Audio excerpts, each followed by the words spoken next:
The lawyer's office smelled like old paper and lemon polish. I sat in the leather chair, still numb from my grandfather's funeral 3 days prior, while Mr. Henderson slid a thick envelope across his mahogany desk.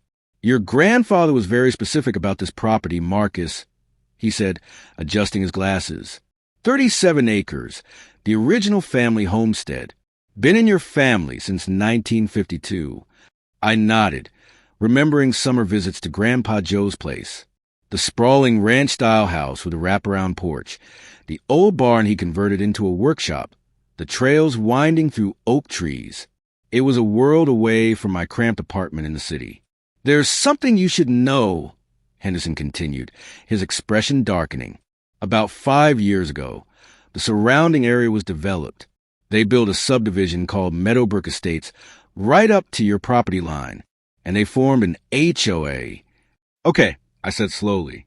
"But Grandpa's property isn't part of it, right?" "Correct. His land predates everything. It's grandfathered in, completely independent. But," he paused, choosing his words carefully, "your grandfather had some disputes with them before he passed.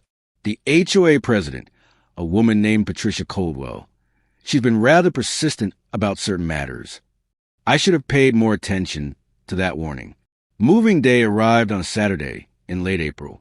The moment the moving truck pulled into the long gravel driveway, I felt a weight lift from my shoulders. The house stood exactly as I remembered it. Weatherwood siding, that magnificent porch, Grandpa's wind chimes singing in the breeze. The property stretched out in every direction, a patchwork of meadow, forest, and possibility. I was carrying my third box inside when a white Mercedes SUV pulled up to the edge of my driveway. A woman in her mid-50s emerged, wearing a cream pantsuit that probably cost more than my car. Her hair was an aggressive shade of blonde, style within an inch of its life. "Hello there," she called out, her smile not quite reaching her eyes. "I'm Patricia Coldwell, president of the Meadowbrook Estates HOA. Welcome to the neighborhood." I set down my box and walked over, extending my hand. "Marcus Webb, nice to meet you." Her handshake was brief, almost dismissive. "I'm so sorry about your grandfather." Such a character. The way she said it made it clear she didn't mean it as a compliment. "Now, I want to welcome you properly and discuss a few important matters. You see, while your property isn't technically within our HOA boundaries, it is surrounded by our community, and we have certain standards." "Standards?" I repeated. "Yes. For instance, that barn of yours is quite an eyesore. Our architectural committee requires all structures visible from the street to maintain a certain aesthetic. We prefer if you had it painted or perhaps removed entirely." I felt my jaw tighten. "That barn is on my property, which, as you said, isn't part of your HOA. Patricia's smile turned glacial. "Well, technically, yes. But surely you understand that property values in our community are not my concern." I finished. "Thanks for stopping by." I turned and walked back toward my house. Behind me, I heard her call out, "We'll be in touch." It sounded more like a threat than a promise. The letters started arriving within a week. The first one, on expensive cream stationery with the Meadowbrook Estates logo, informed me that my failure to maintain appropriate landscaping standards was negatively impacting the community. They demanded I cut down the wildflowers growing in my front meadow and install approved turf grass. The second letter complained about my grandfather's old pickup truck, which I had kept parked by the barn. Apparently, vehicles visible from the street needed to be newer than 10 years old and maintained in pristine condition. The third letter took issue with the chicken coop. Yes, I'd gotten chickens. 6 beautiful hens that gave me fresh eggs every morning and spent their days happily scratching around the property. According to Patricia, livestock of any kind creates an inappropriate rural atmosphere inconsistent with suburban residential standards. I threw that letter in the trash and went to collect eggs. But Patricia wasn't finished. She started showing up in person, always with a new complaint. My porch furniture was shabby. The solar panels I'd installed were visually disruptive. The vegetable garden I'd planted was more appropriate for agricultural zoning. Each visit ended the same way, with her thin-lipped declaration that I was bringing down the neighborhood. One afternoon, I was repairing the barn door when I heard voices at the property line. Patricia stood there with two other people, a man and a woman in business casual, all of them pointing at various parts of my land and taking notes. I walked over, wiping grease from my hands. "Can I help you?" Patricia jumped slightly, then recovered her composure. "Marcus, we're conducting a survey." "Of my property?" "Without permission." "From the public easement," she corrected sharply. "We're documenting code violations to present to the county." The man with her, tall and balding, spoke up. "I'm Richard Thornton, HOA legal counsel. Ms. Coldwell has retained me to explore options for bringing your property into compliance with community standards." "Community standards that don't apply to my property," I said evenly. "There are nuisance ordinances," he replied. "Statutes regarding blight, health hazards, property devaluation." "My property is maintained," I interrupted. "It's clean, safe, and legal. What it isn't is sterile and cookie-cutter, like your development." Patricia's face flushed. "Your grandfather was just as stubborn and unreasonable. He refused to understand that his little farm was standing in the way of progress, of improving this area. We offered to buy him out multiple times, generous offers, and he rejected every single one. Suddenly, everything made sense. You want my land." "We want," Patricia said through gritted teeth, "our community to thrive without having to look at this rural mess every time we drive past. Your property would make an excellent location for a community center or additional housing. Something useful." "It is useful," I said quietly. "It's my home. Now get off my property line before I call the sheriff." The harassment escalated.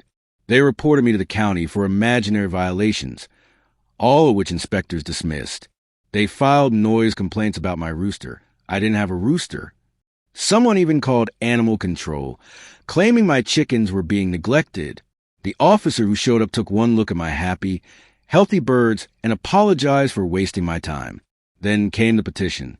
Patricia went door to door in Meadowbrook Estates, collecting signatures demanding the county rezone my property or force me to comply with HOA standards. They got 147 signatures. I got a lawyer. Her name was Jennifer Ramirez, and she'd handled my grandfather's estate. When I showed her everything, the letters, the complaints, the petition, she actually smiled. "They've overplayed their hand," she said. "Way overplayed it. Your grandfather dealt with the same nonsense. He documented everything. Did you find the boxes in the study?" I had 3 boxes full of letters, photos, and records going back 5 years. Grandpa Joe had been meticulous, noting every interaction, every threat, every attempt to pressure him into selling. "We're going to file a harassment suit," Jennifer said, "and we're going to win." The hearing took place on a sweltering Tuesday in July. The county courthouse was packed. Apparently, the case had attracted local media attention. Patricia sat at the plaintiff's table with Richard Thornton, looking confident. Jennifer presented our case methodically. The years of harassment, the baseless complaints, the admitted attempts to force a sale, the violation of my right to quiet enjoyment of my property. She even had testimony from other property owners who'd been bullied by the Meadowbrook Estates HOA. When it was Patricia's turn, she tried to paint herself as a concerned neighbor, just trying to maintain property values. But under Jennifer's cross-examination, she fell apart. "Isn't it true that the HOA development company still owns shares in Meadowbrook Estates?" "Yes, but..." "And isn't it true that you serve on that company's board?" "That's not relevant." "And isn't it true that you stand to personally profit if Mr. Webb's property is acquired and developed?" Silence. The judge, a stern woman in her 60s named Carol Martinez, removed her glasses. "Ms. Coldwell, this court finds your pattern of behavior toward Mr. Webb and his late grandfather to be harassment, plain and simple. Your HOA has no jurisdiction over his property and never will. I'm granting the restraining order. You and your HOA are to cease all contact with Mr. Webb unless he initiates it. Furthermore, I'm ordering your HOA to pay Mr. Webb's legal fees and damages in the amount of $25,000. Patricia's face went white. Judge Martinez wasn't finished. "Let me be very clear. This county values property rights. Mr. Webb's land is legally his to use as he sees fit, within the bounds of existing county codes, which is not violated. If this harassment continues, I will hold you in contempt. Do we understand each other?" "Yes, Your Honor," Patricia whispered. That was 6 months ago. The check arrived 3 weeks after the hearing. I used part of it to fully restore the barn and install a beautiful new sign at the end of my driveway.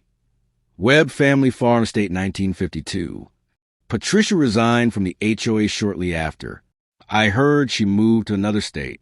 The new HOA president, a reasonable man named Tom Chun, stopped by once to apologize for everything and assure me they just want to be good neighbors. We actually have coffee occasionally now. My chickens are thriving. I've expanded the garden. Last month, I adopted a rescue dog named Biscuit who loves running the trails through property. I've started inviting local school groups to visit the farm, teaching kids about sustainable living and where their food comes from.